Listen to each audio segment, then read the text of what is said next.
Welcome to the deep dive. We're here to unpack ideas, especially those around money, that maybe challenge the way we usually think. Yeah, shaking things up a bit. Exactly. And today, we're diving into a really, really influential book, Robert Kiyosaki's Rich Dad, Poor Dad. Came out back in '97, kind of a mix of personal finance, self-help. It definitely got people talking. Oh, absolutely. And our mission today, really, is to pull out the core ideas, the mindset shifts Kiyosaki pushes. We want to get why it struck such a chord. Right. Not just what he says, but the impact. Exactly. And also, look, where are the limitations? What doesn't it tell you?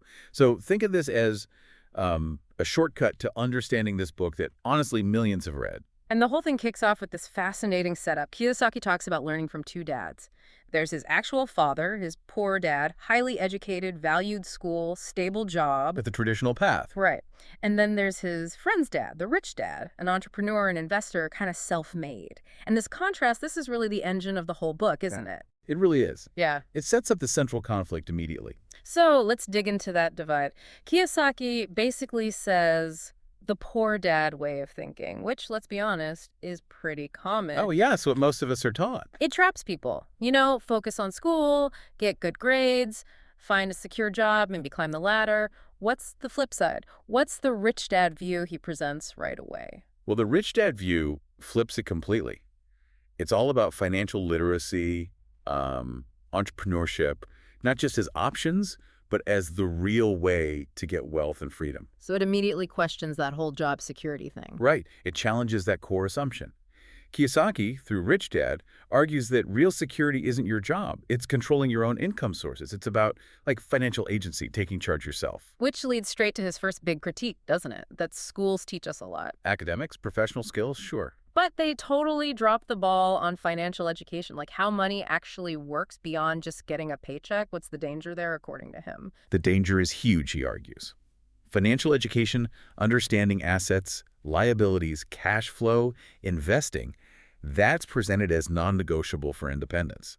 Without it, you're kind of flying blind. Playing a game without the rules. Exactly. He really wants you, the listener, to ask yourself, how much do I actually know about making my money work for me? It's a wake-up call, really. Take responsibility. Okay, and this is where we get to maybe the most famous part of the book, that killer line. The rich buy assets. The poor and middle class buy liabilities they think are assets. Yes. The big aha moment. It really is. Yeah. Because it makes you question everything, like your house, your car, things we're told are assets. He Sure. forces you to ask, okay, does this put money in my pocket or take it out? Can you break that down? Yeah, it's super simple but profound. An asset, for Kiyosaki, puts money in your pocket, period. Think rental property income, stock dividends, a business that makes profit without you being there 24/7. A liability takes money out. Yeah. Your mortgage payment, car loan, credit card interest, that stuff. So a big house might feel like an asset, but the mortgage, taxes, upkeep, that's cash flowing out. Yeah. He wants you to look at the cash flow. That really reframes things. And it connects to another slightly counterintuitive idea he pushes. Work to learn, not just to earn. Focusing on skills over just the paycheck. How does that fit into the rich dad thinking? What skills is he talking about? It fits perfectly because it's about building your own capabilities. Rich Dad sees a job not as the end goal, but more like paid education, a stepping stone. Learn while you earn, but focus on the learning part. Exactly. He highlights skills like sales, marketing, investing, leadership, things you can use to build your own thing later, your own assets. Yeah. So the job is training ground, not the final destination. It really messes with the traditional career ladder idea. What do you think? Does that ring true today? It definitely makes you think differently about, say, taking a lower paying job if it offers amazing experience in one of those areas. It's Yeah. a long game perspective. Yeah. And this is all building towards escaping what he calls the rat race. That cycle, right? Work hard, earn money, pay bills, money's gone, work harder. The hamster wheel. Yeah. No real freedom being built. So if that's the trap, what's Rich Dad's escape plan? The escape plan isn't about running faster in the wheel. It's about getting out. And that requires thinking differently. It means building passive income. Income you don't have to actively work for, hour by hour. Precisely. Building or buying assets that generate money for you. Rental income, business profits, royalties, dividends. And Rich Dad, well, he really champions taking calculated risks. trying entrepreneurship, learning from failures. Not being afraid to stumble. Right. He stresses courage, trying things out, and needing that financial intelligence to spot opportunities and, importantly, act on them. It's about designing your life, not just reacting to it. Okay, let's shift gears a bit. Why did this book become such a phenomenon? Millions and millions of copies. One thing is definitely the storytelling, right? It uses parables, these simple stories. Absolutely. It makes finance feel less intimidating, more human. You get these characters, these situations. Even if Rich Dad isn't, a real specific person, the lessons land because they're wrapped in a story. And that style helps with the mindset shift he's going for. Definitely. It directly confronts those old beliefs. Go to school, get a safe job, retire comfortably. It challenges that whole narrative and, I think, empowers people. It makes them feel like, hey, maybe I can take control of my financial future instead of just relying on a paycheck or a pension. Puts the ball back in your court. Yeah, exactly. But, okay, we have to talk about the criticisms, too. It's not a perfect book.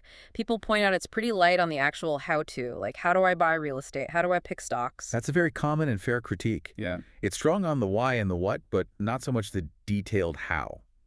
And, yeah, some ideas get repeated quite a bit. Feels a bit repetitive sometimes. It can. And then there's the big question about whether Rich Dad was a real person or more of an archetype, a composite character. Right, the credibility question. Exactly.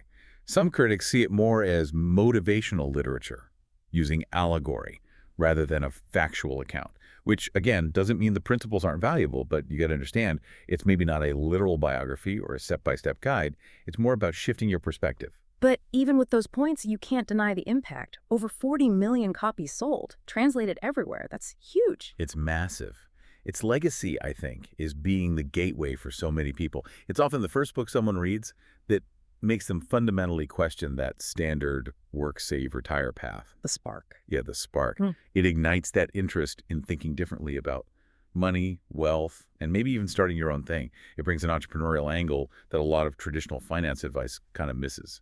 So wrapping this up, the way to think about Rich Dad, Poor Dad is maybe less as a technical manual Definitely not a technical manual. and more as a powerful piece of motivation, a mindset changer. It nails the why you should aim for financial independence, maybe better than it details the how. I think that's spot on. And connecting it back to you, the listener, the real value comes when you take these ideas and think critically. Apply them. Question your own assumptions about money that maybe you just absorbed growing up. It's about building your own financial intelligence, right? Absolutely. So let's leave you with a final thought to chew on. Kiyosaki argues schools fail us on financial literacy. If that's true, what's one practical step you could take, starting today, to become your own rich dad in terms of learning about money? What's your first move outside the traditional classroom?